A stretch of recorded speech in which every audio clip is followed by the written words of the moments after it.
Mercedes were already in the headlines prior to the 2024 season getting underway, following the bombshell news that Lewis Hamilton would depart for Ferrari in 2025. Any hopes of providing the seven-time world champion with a stronger car for his final outing looked to have fallen short in the early stages.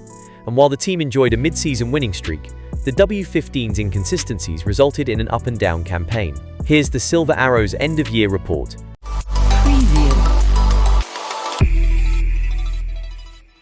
After another tough start to the season, glimmers of hope started to appear for Mercedes around the time of the Canadian Grand Prix in June, where George Russell took pole position before claiming the team's first podium of the year. But it was 2 rounds on in Austria that gave the Silver Arrows a much longed-for victory, with Russell seizing the opportunity after a late-race collision between leaders Max Verstappen and Lando Norris. This kick-started a strong run for the squad, which saw Hamilton score an emotional win at the British Grand Prix, his first victory in 945 days, while they would have claimed a 1-2 in Belgium had it not been for Russell's post-race disqualification for an underweight car, which handed P1 to Hamilton. While the second half of the campaign did not yield the same success for Mercedes, that 1-2 result eventually came in Las Vegas, a weekend in which the W15 seemed to thrive in cooler conditions as Russell led Hamilton home.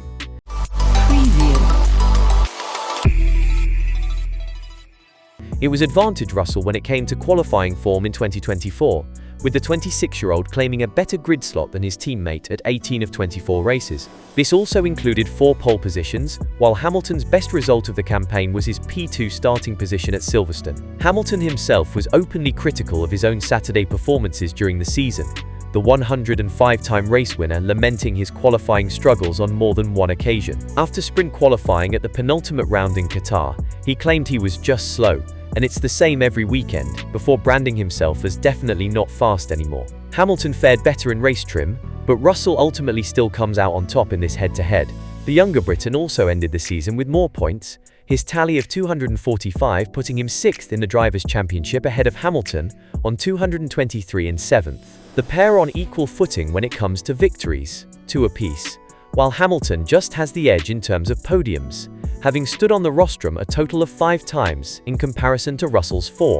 It is likely that neither driver will be satisfied with these statistics, however, given that they lag some way behind their rivals at McLaren, Ferrari and Red Bull. Given that their 1-2 in Belgium, which came after a brave one-stop strategy call by Russell followed by a thrilling late-race chase from Hamilton, was denied by Russell's disqualification, it was a sweet moment for the team to finally achieve this on the streets of Las Vegas. The result came as something as a surprise to Victor Russell, who admitted that he did not know how the squad had been so quick in what proved to be a dream of a weekend that delivered the Silver Arrows' first pole position and win in 4 months. But in terms of emotional impact, Hamilton's return to winning ways in front of his home crowd at the British Grand Prix would be hard to beat as the team's best moment in 2024. For the 39-year-old to stand on the top step again for the first time since the 2021 Saudi Arabian Grand Prix, for a record-breaking 9th win at Silverstone, and for his final home race as a Mercedes driver, it had all the ingredients of a fairy tale come true. Off the back of their mid-season strong run of form, the Silver Arrows faced some trying times as they grappled with the inconsistencies of their car post-summer break. The Singapore Grand Prix proved particularly tough, with Toto Wolff labeling it a really painful evening, as he acknowledged that crossing the line a minute behind the leader was difficult to accept. Another tough moment came when rookie Kimi Antonelli, much lauded by the team, crashed during his debut FP1 appearance at Monza, only 1 day before he was confirmed as Hamilton's replacement in 2025. But perhaps one of the most challenging events was the Australian Grand Prix, a weekend that did little to raise morale during a difficult start to the year after Hamilton retired with a mechanical issue, while Russell suffered a dramatic crash that saw his car end up sideways on the track. In the wake of this, Hamilton stated that it had been the worst start to a season I've ever had, ending the season a distant 4th in the Constructors' Championship. Their weakest result since 2012 will, needless to say, not have been the outcome that Mercedes were hoping for in 2024. Trackside engineering director Andrew Chauvelin admitted at the campaign's end that it had been a long and, at times, tough season for the team, as well as acknowledging that there is more work for us to do if we are to challenge for championships once again. This is something that the men and women back at base in Brackley and Brixworth are focused on going forward, And given how increasingly competitive the field became as the 2024 season progressed, the Silver Arrows will be hoping to get themselves back in the mix amongst their rivals at the front on a more consistent basis next year. And while a new raft of regulations will not be introduced into the sport until 2026, there is already a new era unfolding at Mercedes in 2025, given the exit of Hamilton, whose 12-year relationship with the team has been the longest and most successful in the sport's history. Given the challenges of their final season together, 2024 was a bittersweet ending to that partnership.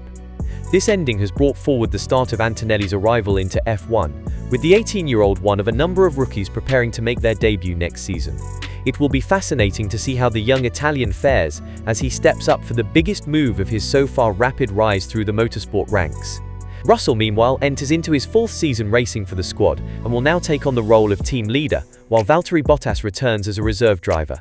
The Finn was a popular member of the Mercedes outfit during his stint as Hamilton's teammate from 2017 to 2021. But time will tell if the Silver Arrows are able to recapture those glory days in the near future. Valtteri Bottas is returning to Mercedes as the team's new 3rd driver for the 2025 season. Mick Schumacher was reserve driver at the team for the past 2 seasons, but the German announced his exit last month to pursue other opportunities in motorsport. With Hamilton leaving the team for Ferrari, 18-year-old Italian Andrea Antonelli has been handed the vacant race seat next to George Russell.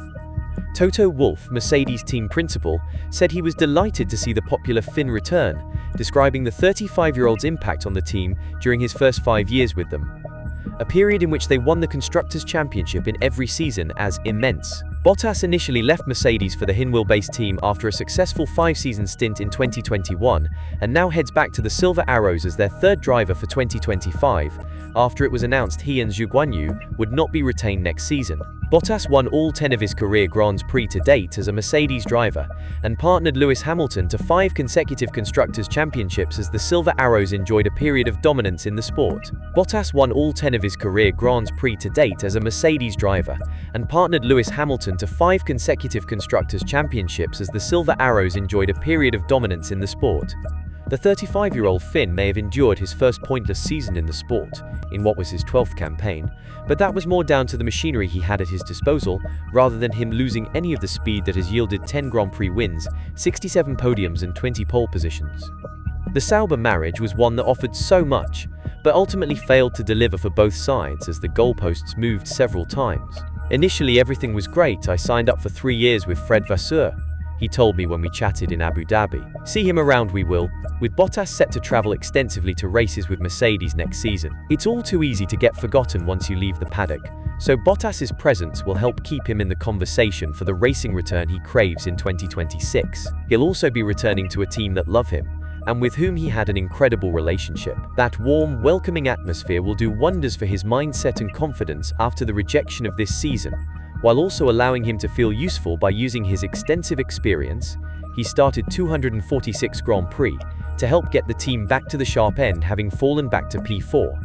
Bottas has wasted little time in testing the waters with Cadillac/GM and has already spoken to their new team principal Graeme Loudon, who has been a constant presence at Sauber over the last 3 years through his management of Zhou. Linking up with Mercedes then is the perfect move for Bottas in the interim. He'll return to a place which will receive him with open arms, has a winning mentality and will help sharpen his skills, which is likely to include Pirelli tyre testing in current machinery and runs in 2-year-old Mercedes, to help him pitch for a racing return in 2026. Even before Bottas heard from Sauber/Audi that they would not be renewing his deal but instead back youth in the form Bortoleto, the Finn had already spoken to old boss Toto Wolff about a potential return to Mercedes in a reserve capacity. Mercedes were only too happy to have the conversation. When the Finn departed for the Alfa Romeo/Sauber project, with George Russell stepping up from Williams, Wolff said at the time that Bottas would absolutely have deserved to stay with the team. Bottas spent 5 years with the Silver Arrows from 2017 and contributed to them winning the Constructors' Championship in each of those 5 seasons. He had a great relationship with everyone in the team and thus is expected to slide back into the family seamlessly. Mercedes know what he is capable of and believe his experience can help them on their journey to returning to the sharp end and becoming title contenders once again. He'll likely spend time in the simulator, be part of the engineering meetings and, Of course, be available to stand in for one of the race drivers if required. And talking of race drivers, Bottas's experience can be used to help new recruit Kimi Antonelli settle into his new surroundings alongside George Russell. What do you think about Valtteri Bottas returns to Mercedes as third driver for 2025 F1 season after Sauber exit? Like and comments below.